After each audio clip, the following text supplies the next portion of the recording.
Hey guys, welcome back to Clownfish TV. This is Neon. I am here with Geeky Sparkles. Hello.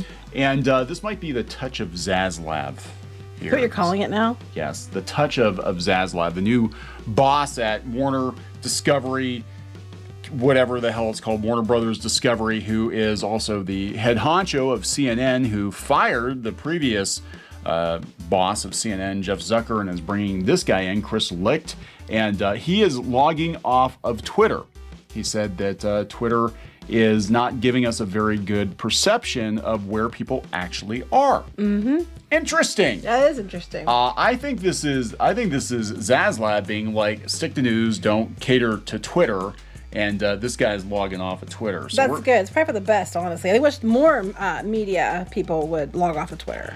So we're going to talk about this. Before we get into it any further, please subscribe for more pop culture news, views, and rants, guys. Over 263,000 subs. Thank you for the support.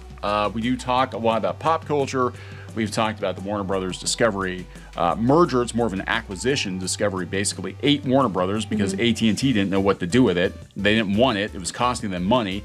And almost immediately, David Zaslav, the new boss, the guy in the shades, got rid of Jeff Zucker at CNN. And he's made comments to the effect of wanting CNN to be more of a news outlet. Yeah, put news in all caps. News. Stick to news. Stick to news. And he's bringing this guy in. And this guy is leaving Twitter the same time he's starting as the boss of CNN. Interesting. Probably for the best, honestly. Probably. So this is coming from The Wrap. New CNN boss is quitting Twitter. It can skew what's really important. No shit. Chris Licht says May 2nd will be his first day in the new office and his last day on the Twitter. Well, on the shitter. Yeah, pretty much. To Twitter on the shitter. My last day on Twitter, I'm logging off. What sane Twitter user hasn't said this 100 times?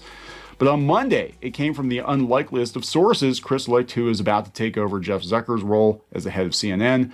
Twitter has long become the go-to for journalists, both absorbing and distributing information. That's a problem. Yeah, it's a problem because information, notice it's information. That doesn't necessarily mean it's true information. Doesn't actually mean it's news. It's just information. And for all the comments being made about, oh, fake news and all this other shit. Oh, misinformation. It's like a lot of the misinformation comes from the media. We have seen them even get sued a couple times over it because they just keep spinning narratives. Whether it's true or not doesn't matter. Because that's a narrative they're going to... Well, there's even jokes out there where they'll have the same story and they'll have different headlines, what it would be like for each of these outlets. Because it's so obvious, which way these outlets lean politically, and it's all about their political leaning, not about the truth. Yeah, Twitter has become a safe space hug box for activist journalists, and they basically just parrot information from Twitter to Twitter, and they give this false impression that, like, oh my God, everybody's up in arms about this stupid thing in this stupid movie when it's a handful of people and their sock puppet accounts on Twitter. 20 alt accounts each, or by a couple hundred alt accounts each. Yeah. So this is interesting. He says, it says the new head honcho at the nation's top, one of the nation's top outlets seems to believe the echo chamber nature of the platform has become too much of a downside. I agree. We've got The Wrap, which is a respected Hollywood insider publication, saying that Twitter is an echo chamber. It's safe to call Twitter an echo chamber now that they're angry that Elon Musk is trying to buy it. Right, but they're like, it is an echo chamber. It's basically like they equate echo chamber to free speech, and it's not the same thing. Right. May 2nd will be my first official day in the office at CNN, my last day on Twitter. It's a great journalistic tool. Logging off and looking forward to working with the incredible team at CNN. I think that was a condition of his employment. That's my personal, because nobody would just be like, yep, I'm starting at CNN, and on the very same day, I'm going to quit Twitter. I have to wonder if David Zaslav is like, if you're going to work for me and you're going to work for CNN, stay the fuck off Twitter. Well, you have to understand, too, like Hollywood and stuff, 5 years ago, they'd be encouraging you to be on Twitter. But now the Hollywood and stuff's actually starting to realize that that's not indicative of the public at large. Yeah. Now they're starting to be like, oh, maybe we shouldn't be on there so much, and maybe we should go out and, report on real things. Because they're starting to realize that's not indicative of the general public. It's not where your actual audience lies. So if he makes good on his promise, Licht, who most recently ran Late Night with Stephen Colbert before taking over for Zucker, will leave behind 26.9 thousand followers, 2,700 tweets, and tens of thousands of exclamation points. Now, Here's where it gets interesting. Licht announces Twitter retirement while Elon Musk is in the middle of a bid to buy the social media giant, made less likely when the platform adopted a poison pill strategy to avoid a hostile takeover. He's not going to get Twitter, everybody. It also comes as the New York Times top leadership encouraged its journalists earlier this month to spend meaningfully less time on the platform. Because it's not indicative of real people. It is a load of shit. It is an echo chamber, and unfortunately, I think everybody's guilty of this. You surround yourself with people that think the same way you do, and unfortunately, that just makes you believe that it's one way when it's actually not. And I think people need to spend less time on Twitter. Yeah, they do. And journalists are being corrupted by it. They're causing cancellations. You see multiple journalists carpetbagging from publication to publication, right? And especially in pop culture, it's a very small club, and you'll see the same names pop up on like 3 or 4 different outlets. You know, they're writing for the Mary Sue, they're writing for Polygon. They'll do these articles that are all about the same thing, and they're trying to give the illusion that more people agree with their point of view, but it's just their point of view on different blogs. But they're saying they need to reduce time because to give support to reporters facing online harassment. Here's the thing. There's a lot of reporters across the board for different media outlets facing online harassment because certain outlets do lean politically certain ways. There's a running joke about Fox News. There's a running joke about CNN and MSNBC. Yeah. There's good reason for this. And so they get harassment across the board. They've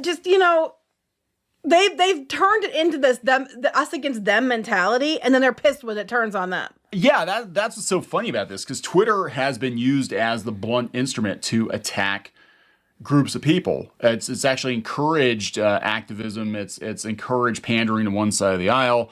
And it's so weird. It's unevenly enforced. Yeah. And a lot of it, you can trace it back to journalists and media outlets being the catalyst. Now they're like, well, you're just going to get bullied, so stay off. It's like, no, I think what this is called is we want to be profitable, so stay the hell off of Twitter so you're not poisoned by Twitter's bullshit and you don't bring it into the workplace and start writing a bunch of articles based on bullshit going on Twitter. Well, not just that. How many companies now have been like, we're not going to hire activists. And if they're out there looking, and if you're constantly being a militant activist, because they're like, you're spending more company time being an activist on Twitter than you actually are doing your work.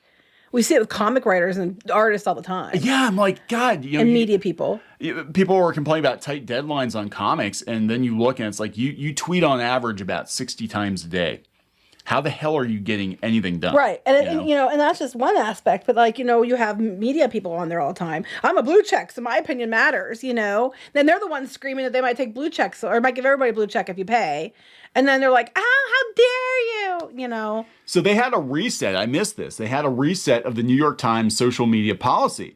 The head honcho said that the paper will launch a new initiative to support reporters facing harassment, including new training and tools to help prevent and respond to online abuse. Basically, stay the hell off of Twitter and you'll be fine. At the same time, Becquet also instructed his staff to refrain from tweets or subtweets that attack, criticize, or undermine the work of your colleagues, and warned that editors will be paying close attention to how reporters use their social media accounts. Oh, if you're causing the publication trouble. Right, it's about fucking time. And this has happened so much in pop culture. So many pop culture journalists have caused the entire organization to suffer because they've been out there on Twitter running at the mouth or using the publication to attack individuals they don't like. I mean, I'm sitting here thinking about the Comicsgate situation. You had the same, 3 reporters going out to multiple blogs writing effectively the same articles to make it seem like there was all this outrage toward a small group of YouTubers. Yeah. Well, then they have later talking about this Washington Post tech columnist was at the New York Times, and they're mad because they said that it's going to make it worse because a good social policy is about supporting the staff and protecting them against bad faith attacks. Well, what if your staff's out there attacking people? Because listen, and recognize that we all have lives as full humans online now. So wait, bad faith attacks as a attack is what this person's pissed about. The masthead editors are more obsessed with Twitter than the majority of the newsroom, stalking down employees' every reply. And I'm like, maybe because you're out there causing drama and you're deliberately trying to you harass people. You're going about how it's going to be, you're going to have more bad faith attacks against you when you're out there giving bad faith attacks against people like these outlets. Like, well, was like with She-Ra, like all these outlets covered it. The reason I'm bringing that up because one I'm really familiar with. Well, they're all istophobic, misogynist, whatever, and it's like they just didn't like the outfit. Yeah, that's it. And it's, again, you look and you really look into it, and especially when you have freelance journalists and they're going from place to place, and you'll find it's the same small group of people going around spreading Last Jedi, Star Wars, same thing. Yeah, and you're like, wait, didn't this person write for Sci-Fi? And they also write for Polygon. They also write for CBR, and they also write for The Atlantic. They did. And I think what's going on is these publications are wising up. They're firing the people that are causing the entire publication to suffer. Because even if you have, your spicy hot takes, an opinion piece or something, a lot of times that's followed by, I'm going to go out to Twitter and stir up a bunch of shit because to try to get views. Because a lot of times, not in the case of like the Times or Washington Post or that has staff writers, but in the case of freelancers, a lot of these publications pay a bonus for views, so they will go out and specifically whack the beehive to get more views, to get more money, because they're only paid not very much per article as a base, but it only works for so long, and eventually the entire readership, and this is coming from people that own websites, the entire readership of the website declines because people are tired of constant drama. I love the bad faith attacks comment. That just gets me because I've seen so many bad faith attacks, against us even. Yeah. Over something we said that was nothing, and then they're like having meltdowns and trying to flag people and stuff. And it's like, you guys do the same thing. You want more protection for yourself, but you're out there starting it. Yeah, so I'm starting to think that companies now are going to use the Elon Musk situation to be like, hey guys, let's, since there's so much going on with Twitter right now, why don't you just stay off of Twitter?